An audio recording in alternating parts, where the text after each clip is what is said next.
Assalamualaikum warahmatullahi wabarakatuh. Bertemu lagi dengan saya untuk mata kuliah Teori Sastra Mutakhir.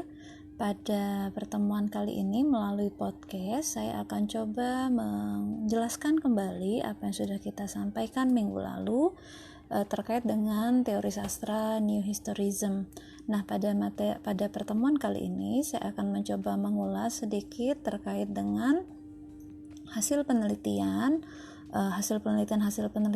yang menggunakan pendekatan New Historism pada teks sastra. Yang perlu saya sampaikan dan perlu saya kuatkan, kalau Anda telah membaca penjelasan minggu lalu dan telah berdiskusi terkait dengan teori sastra New Historism, sekali lagi yang penting kita tekankan di sini bahwa konsep teori New Historism ini atau sejarah baru sebuah kajian yang berdasarkan pada pembacaan paralel antara teks sastra dan non sastra. Nah, biasanya ini berasal dari periode sejarah yang sama seperti itu. Jadi nanti teknisnya ketika Anda melakukan pengkajian menggunakan New Historism, Anda bisa membaca terlebih dahulu novel atau teks sastra yang akan Anda kaji. Setelah itu Anda identifikasi sejarah apa yang dimuat dalam teks tersebut. Barulah disandingkan dengan teks non sastra yang membahas sejarah yang sama. Maka ini disebut dengan sifatnya paralel dan berada pada periode sejarah yang sama. Nah, kalau kita lihat kembali pendapat Berry yang menyatakan New Historism tidak memberikan hak istimewa untuk teks sastra, melainkan memberikan hak yang sama terhadap teks non sastra seperti itu. Jadi tidak ada yang diistimewakan dalam hal ini. Jadi ketika kita akan mengkaji sejarah yang terdapat dalam novel misalnya, dia akan disandingkan dengan teks sejarah yang berisi fakta-fakta yang sama dengan yang terdapat dalam novel itu. Nah, ini seperti kalau Anda pernah membaca novel Kubah karya Ahmad Tohari, ini kita bisa mencari teks non sastra yang sesuai dengan itu seperti teks sejarah, ada jurnal ilmiah atau dokumen-dokumen yang mendukung terkait dengan sejarah yang dibahas dalam novel Kubah tersebut seperti itu.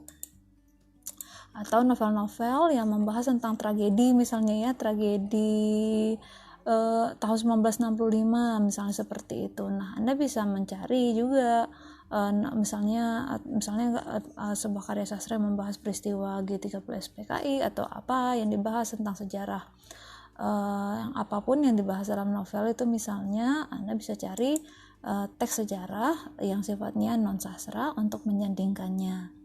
Kalau novel Kubah itu kan novel yang berlatar belakang masa Orde Baru ya. Di situ Anda misalnya bisa mengidentifikasi peristiwa-peristiwa apa yang terjadi di sana. Nah, untuk mengkajinya, kalau Anda masih ingat penjelasan saya minggu lalu, dalam melakukan penerapan pengkajian terhadap teks sastra menggunakan New Historism, kita harus menggunakan anekdot misalnya 5 aspek, lalu menggunakan representasi, lalu tertarik dengan sejarah dari rangkaian atau sebuah gugusan, kemudian memperhatikan pada hal-hal kecil yang diabaikan, dan analisis ideologi secara skematis seperti itu. Nah, kita kembali misalnya dalam menerapkan tadi ya pada novel Kubah ini, Anda bisa membaca hasil penelitian Khalifatus Salihah dari Universitas Negeri Malang yang mengkaji New Historism pada novel Kubah. Di sini yang dilakukan oleh penulis adalah melakukan pengkajian ketika membahas itu tidak hanya masalah sejarah pada masa Orde Baru, melainkan masalah budaya dan ekonomi juga. Maka dalam penelitiannya Anda akan melihat pertama terkait dengan representasi sejarah menggunakan kajian New Historism. Pada penelitian itu dia akan mencermati representasi sejarah bangsa Indonesia yang ditemukan dalam karya sastra dan disandingkan dengan teks non sastra seperti itu. Kemudian kalau merepresentasikan budaya, berarti budaya yang diamati dalam novel itu ya yang merupakan produksi manusia erat dengan kehidupan, nanti juga disandingkan produk-produk budaya tersebut yang terdapat dalam karya sastra itu dengan yang terdapat dalam novel Kubah misalnya disejajarkan dengan teks non sastra.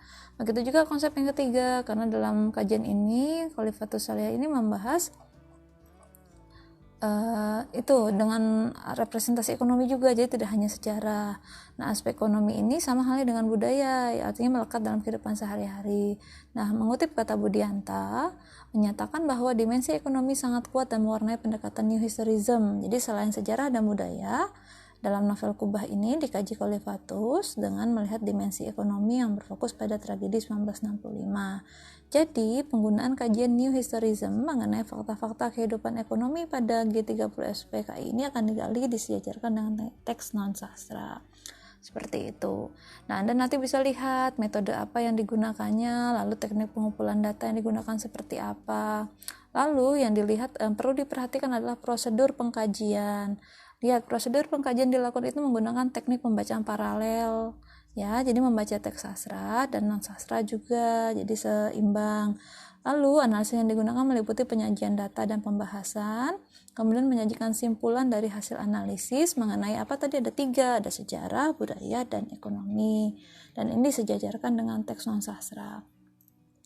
Baik, kalau nanti diamati lebih lanjut dalam artikelnya, Anda kan bisa melihat bagaimana representasi sejarah dalam novel Kubah misalnya.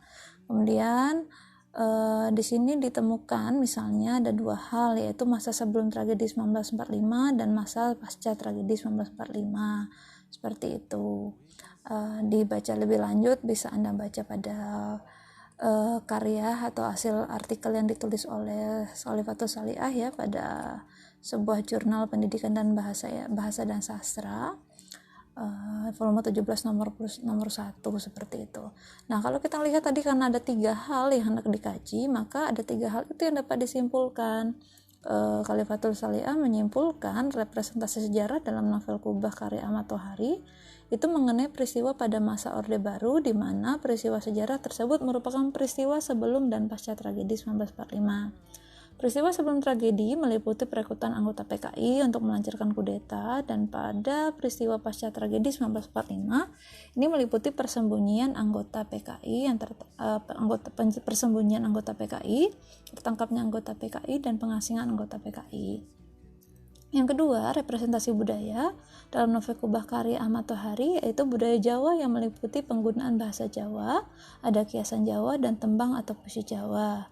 Nah, kalau representasi ekonomi yang digambarkan dalam novel Kubah ini merupakan suatu kondisi perekonomian yang lemah hingga mengakibatkan harga kebutuhan pokok naik dan busung lapar yang melanda kaum miskin. Nah, mungkin itu yang saya ingin tegaskan di sini. Jadi Anda bisa melihat secara langsung untuk bisa memberikan pemahaman terhadap hasil penggunaan pendekatan New Historism itu. Sekali lagi sifatnya melakukan pengkajian secara paralel tadi ya, lalu baru mengidentifikasi data. Maka kalau nanti memilih pendekatan ini sebagai topik kajian Anda ataupun yang akan Anda gunakan ketika melakukan penelitian sastra, pastikan Anda punya bacaan yang sama, yang pas sesuai dengan apa yang hendak Anda kaji. Seperti itu ulasan yang dapat saya sampaikan pada kesempatan kali ini. Mari belajar bersama untuk bisa meningkatkan kemampuan dan keterampilan kita memahami teori-teori sastra yang dapat kita gunakan untuk meningkatkan sastra atau meningkatkan keilmuan sastra kita seperti itu. Baik, terima kasih atas perhatiannya. Tetap semangat dan jangan lupa diperhatikan materi pada e-learning dan dilanjutkan untuk memilih teks untuk membuat laporan bacaan. Seperti itu. Terima kasih atas perhatiannya. Wassalamualaikum warahmatullahi wabarakatuh.